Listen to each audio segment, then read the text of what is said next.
Hey guys, VR&R back today, and today we're going to be doing something a little bit different for a video. Today we're going to be reviewing a $35 undercoating gun from eBay.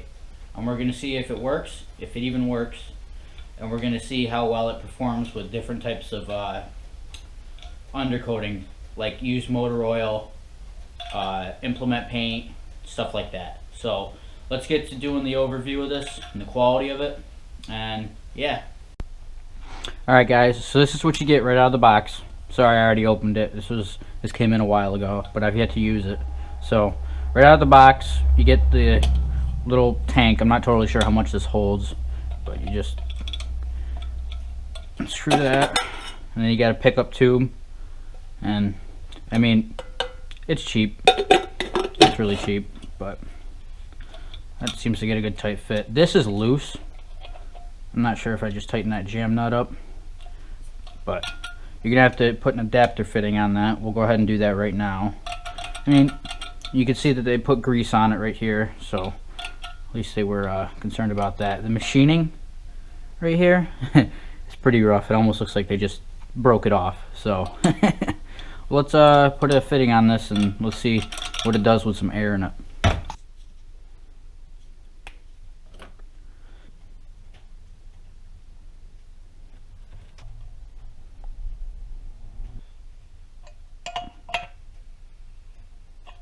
Alright guys, we got our fitting on. Let me go fire up the air compressor and we'll get some air to this thing and see what it does. I'm not totally sure what this thing is rated for. My guess would be between 25 to 30 psi, because that's what normally you'd use in a paint gun. But this might be more because you're using a lot thick of liquids, but we'll see. We got the air compressor primed up. Now for the first test we're going to do with this thing, I'm just going to put some water in it. I just want to see what kind of spray pattern it's got. So we're just gonna put a little bit of water in there. I know it's not meant for this, it's meant for a thicker substance, but it's for testing purposes only.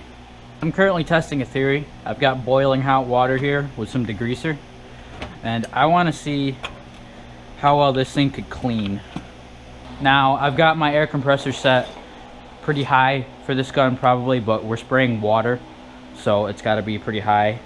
So I've got this set at 80 psi, and we've got some soapy water degreaser. You know what guys, even if you didn't buy this to undercoat, you could do it to clean.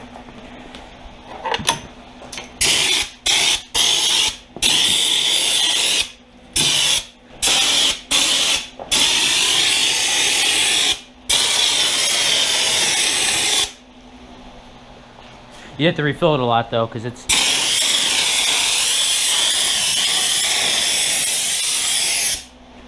yeah, it's the only downside though. We're already out. You know, if you could get an adapter for a bigger container for this, I'd probably recommend that, because I'm guessing even with oil and stuff, this thing is probably gonna eat through it really quickly. So I tell you what guys, even if you bought this just to do like call it a mini pressure washer basically, you could definitely clean some stuff with this for sure. I mean, like I said, you probably want to get a bigger container, or even find a way to hook up just straight water source to this, like a bigger tank or even a hose. It's not bad. So I'm gonna go ahead and try this thing out, get all the water out of this, and next thing we're gonna test is we're gonna use used motor oil in this for undercoating for rust.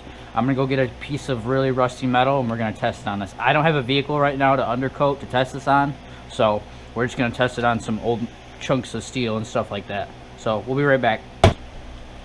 For this testing purposes, instead of using used motor oil, I'm gonna use new motor oil. I've just got some cheap STP 5W3 left over from changing the oil on the Warrior. So we're gonna go ahead and test this out and see how well this thing works with oil, because this is usually a #1 thing that people use for inhibiting rust on their vehicles. And I'll do a little more. Alright, that looks pretty good. Here's our testing piece of metal. It's just a piece of steel that I found out in the backyard. It's got a little bit of rust on it. It doesn't really matter how much rust it has. I'm just checking to see how well the coverage is and how well it's going to spray. So we'll see. And also to see if it's going to spray like this. I'm not sure if it's going to because it's got that pickup tube in there. So let's go ahead and try this out. I've got the air compressor set pretty high right now.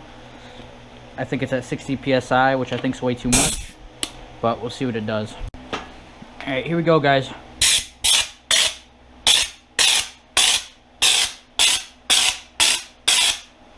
Alright, I don't know about that. That's a little thick. Yeah, guys, you see that? That's, I mean, it's covering it, but that is just, it's just way too much oil.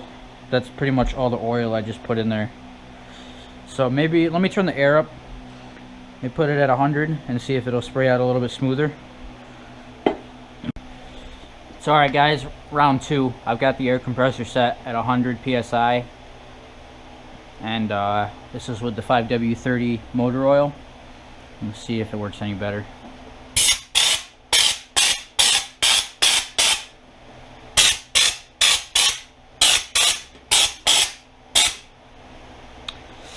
You know what, guys? I don't know. I'm going to show you a little bit more level right here on my Pennzoil can, but I think the oil is too thick. I think maybe it, well, it's also pretty cold in here still, and this is 5W30. Maybe if you use like transmission fluid, it would work better, or even, like I said, use motor oil is a lot thinner than new oil, so that might also contribute why. I mean, it's got a good coverage, but you don't want to put that much oil on your vehicle. That is just way too much oil. So alright guys, that's going to be concluding our testing with this thing. My honest opinion, I mean, it works pretty good for a cleaner sprayer. Like I said, you could hook up water to this thing, or just fill it with like some degreaser, or even my style, I fill it with gasoline. But maybe it was just too cold in here. Maybe the oil is too thick. But I was going to try and use implement paint in here, but I don't have any cleaner to clean this gun out if I fill it with paint. And also, it's, like I said, it's very cold in here. I don't think the paint's going to work out too well. I think the paint's going to operate just about as good as the engine oil did. But, I mean, for 35 bucks, yeah, I'd buy it. I don't know if I'm going to use it for undercoating, but we'll see. When it gets warmed up outside, we'll do some more testing. We'll get some transmission fluid in here. We'll try to use motor oil and maybe the fluid film. We'll get a gallon of the fluid film and try that in here. See how well it works. So, alright guys, thanks for watching.